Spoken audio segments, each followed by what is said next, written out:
July in Austria, and then 23 weeks later, through 17 rounds of grueling and a pretty incredible, one of the best Formula 1 seasons we've ever seen, we are now finishing in December 13th, the latest end to a Formula 1 season ender and the shortest season since 1966.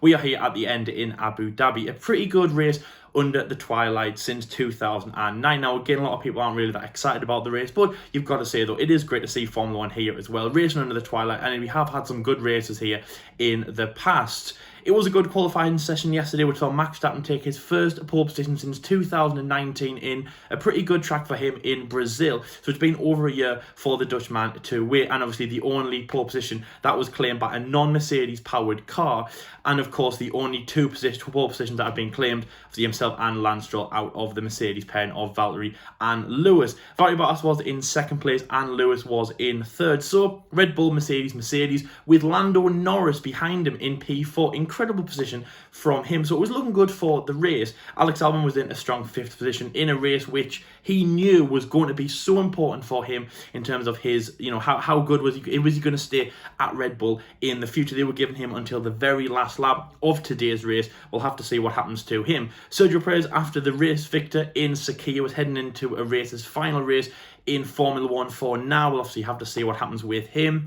It was going to be a good bow out for him. There was drivers leaving Formula 1, there was drivers leaving teams. It was going to be a good send-off. There was actually two teams that were replacing their names. It was going to be a big send-off in Formula 1, and obviously after an incredible season, I was just started there. 2020 has been an incredible season. It was going to be a great send-off either way. So we lined up on the grid for 55 laps in the twilight race in the desert in Abu Dhabi. Obviously the third race on a bounce that has been in the Middle East. Can it be as entertaining as Bahrain was? Can it be as action-packed as Sakhir was? Probably not. And we got the answer. Not really. So, of course, Max Verstappen takes his victory, so it was absolutely incredible for him. Mercedes finished 2 and 3, and a great midfield scrap nonetheless. We finished with 19 cars in the race, so it was pretty safe from then. And overall, it was an okay Formula 1 race, but a bit of a procession, not really any drama. The only retiree, obviously, we'll get onto that in a little bit. But, yeah, pretty much a procession race. I can see from Twitter as well, it wasn't rated very highly, but nevertheless, it was still a bit of an entertaining race, and obviously good to see Formula 1 ending in a good way, ending in the twilight race in the Middle East with fireworks as the Dutchman takes his victory in Formula 1. Obviously, second race victory for Max Verstappen and Red Bull Racing this year after the race in Silverstone. So firstly, before we get onto the race drama, let's run through the permutations of today's race. Max Verstappen takes a victory, his second win in Formula 1 2020. Good showing from Max Verstappen, who takes second place in the constructors. Obviously, he needs to finish in the top 2 to make that happen. Valtteri Bottas finishes in second place. Lewis Hamilton finishes in third position. Valtteri managing to get the edge on his teammate for today's race. Alex Albon finishes in fourth place, which was one position higher than he qualified yesterday. That could be very, very important for his chances to stay at Red Bull Racing. You'll have to see what we all think, and obviously maybe in a Red Bull fan, we'll have to see what I think.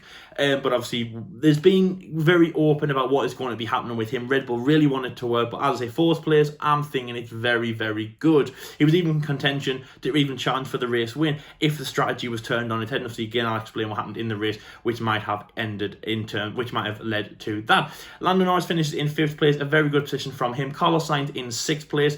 Daniel Ricciardo, incredible position from him in seventh place. Pierre Gasly in eighth place.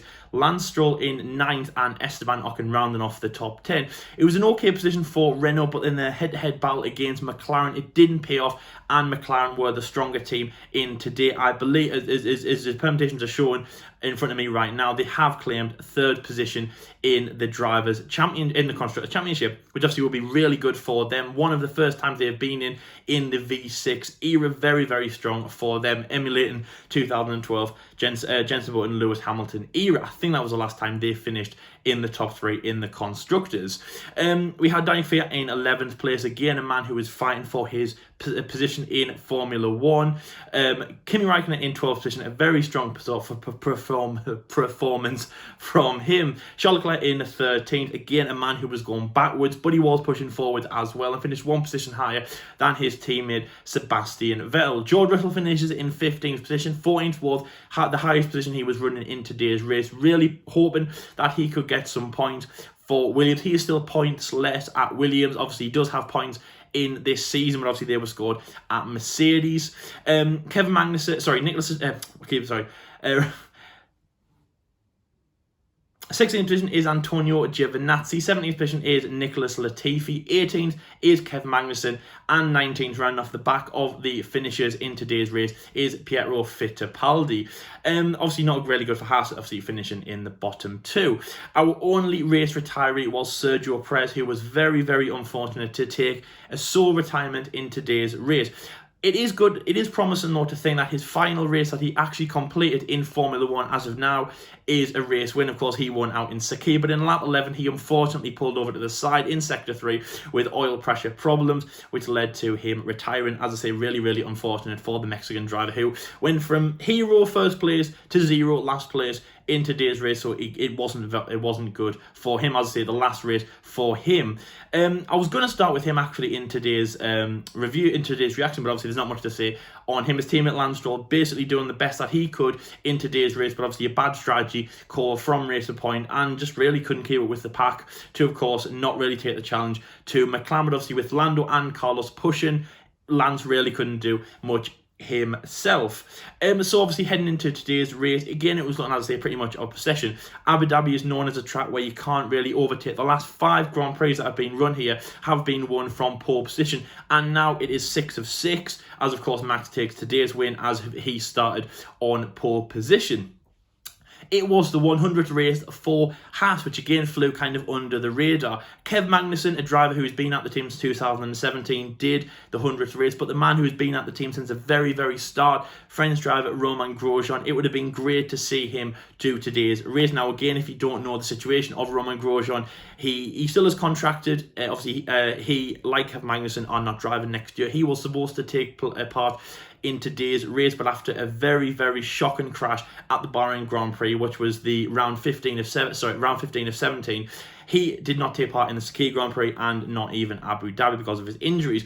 It is a shame because Roman, as I say, has been at the team since the start, since race 1. He would have probably liked to have seen race 100 and his final race in Formula 1 to be rounded out in that way. As I say though, but Haas, not a very good position for them at the back of the field.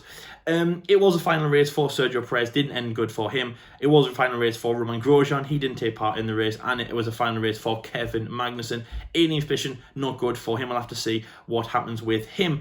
Is he going to go to Supercars? Is he going to go to IndyCars in the USA, which is a rumour at the moment? Ricciardo is going to McLaren, and a very good charge through the field for him. Renault really putting a lot of the eggs in his basket. Towards the first few laps of the race, Esteban Ocon was actually running ahead of Daniel Ricciardo, but they actually wanted to switch around the positions to push Ricciardo to obviously chase after Pierre Gasly, who was ahead at that point. So a bit of team orders going into place. They're obviously showing that they had a lot of faith in the Australian, who brought them their first podium back in the Eiffel Grand Prix in Nürburgring since Nick Heidfeld in 2011. Carlos Sainz is going to Scuderia Ferrari. 13th and 14th is where the Ferraris finished. Carlos Sainz finishes in 6th. I don't know how confident he is at this point. Again, a lot of drivers moving teams as well. Sebastian Vettel moves to Aston Martin, of course, Racing Point, who will be changing their name to the Racing Green team next year. Let's see how promising that is. And of course, Fernando Alonso stepping in for Daniel Ricciardo, who goes to McLaren as they become Alpine Racing. Side note, Fernando Alonso taking out the R25 was a highlight of this weekend, rather. Even today, qualifying, probably the most exciting thing to happen in today's race, and it wasn't even in the race as well. As I say, it was the shortest season since 1966. There's been a lot of praise for not just the drivers, not just the teams, but everyone, the FIA, Michael Massey, Chase Carey, Liberty Media, in how well this season has actually turned out. You know, we started out in July when COVID was just basically ruining absolutely everything, and we managed to get off a 17 race season over 23 weeks. It's been hectic, it's been long, but it's been absolutely incredible to see that we've got, as I say, 23 weeks and 17 races done. It's been, really, really good. So obviously from everyone at the FIA to everyone who's behind the scenes at Formula One, incredible job for you guys. Hope you enjoy the shortest winter break ever in Formula One as we return to, of course, winter testing in early March, and then of course Australia in March. Also, I think it's about 70 days till that, so obviously get counting down. But still, take a moment to obviously think about how good today this year's racing has been. It might not have been the best finish, but nevertheless, it has been good. As I say there, it was a very clean start. Everyone getting away. lap 7, the Renault swapped positions. Final race for Sergio Perez, he retired, which wasn't very good. It also brought out the virtual safety car at this point. A lot of drivers switching on to the hard compound, the wide compound tyres at this point. Now, this might have been very early for people to actually switch on to those tyres at that point. The hard tyre, the most durable tyre, is seen to be, well, obviously it's the slowest tyre. It's a tyre that you are going to be put on if you're looking at doing a one-stop strategy, but the slowest tyre on this very green circuit.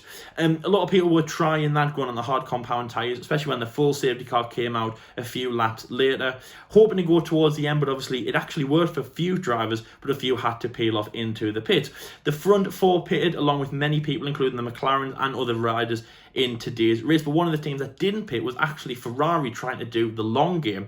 Well, it didn't work as Charles Leclerc climbed to 8th position, but fell all the way back to 15th, and he just couldn't keep up with his old medium compound tyres. He then went into the pit on lap 23, and even though he had a fresher set of tyres, was falling through the field as well. He fell to the bottom of the grid after pitting quite late on in that race. He then climbed back up to obviously where he finished in 13th position, but it wasn't very good position for Charles Leclerc. Sebastian again had absolutely no pace, and it was even said at one point that he was actually going to be holding up drivers, waiting for his teammate Charles Leclerc to actually pass him on that back straight. So again, I mean, Sebastian Vettel, we all know, he wanted to climb out that car as soon as he could.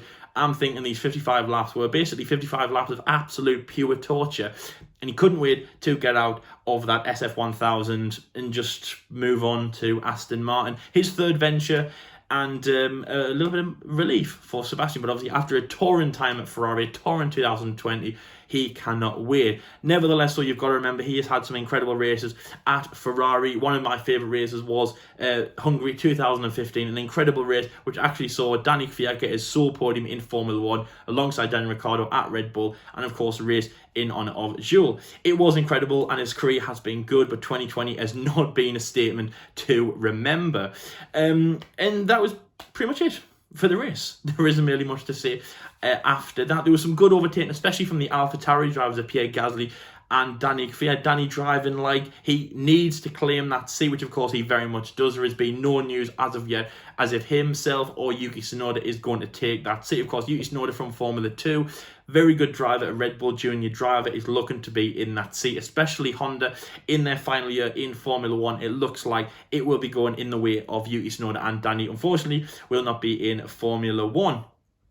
But again, the race was a good one to remember. I'll say the 100th race for Haas. To have an American team in there so long, since 2016 Australia, when they got up to an incredible start in that race, is really, really good to see. And speaking of Haas in their 100th race, it is our 100th race, our 100th Grand Prix, as of the F1 debate show. We have been doing this for 100 races because we started in Australia 2016, the same race as Haas. And now we are, 100 races down the line in Abu Dhabi 2020. So again, thank you very much for everyone who has watched, if you have, from then. And we also have to mention the fact that we also have just hit 3,000 subscribers. We set a target ages ago, probably before the season even started, of 3,000 subscribers.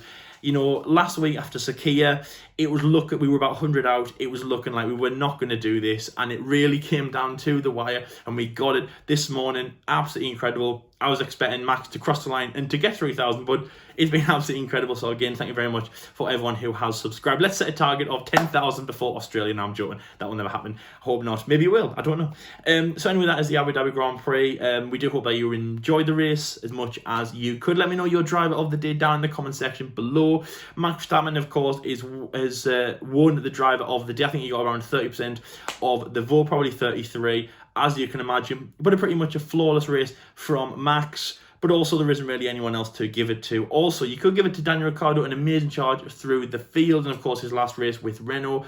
Again, I remember Abu Dhabi last year was given to Nico Hülkenberg. It's a bit of a, well, there we go. There's one trophy, that you can get. So maybe Carlos Sainz, or, maybe even Sergio Perez for his efforts. I don't know. Driver of the season, again, none of the real front runners came shown in today's race, but it has been an incredible year for a lot of these midfield drivers. Lance Stroll, Pierre Gasly, Sergio Perez.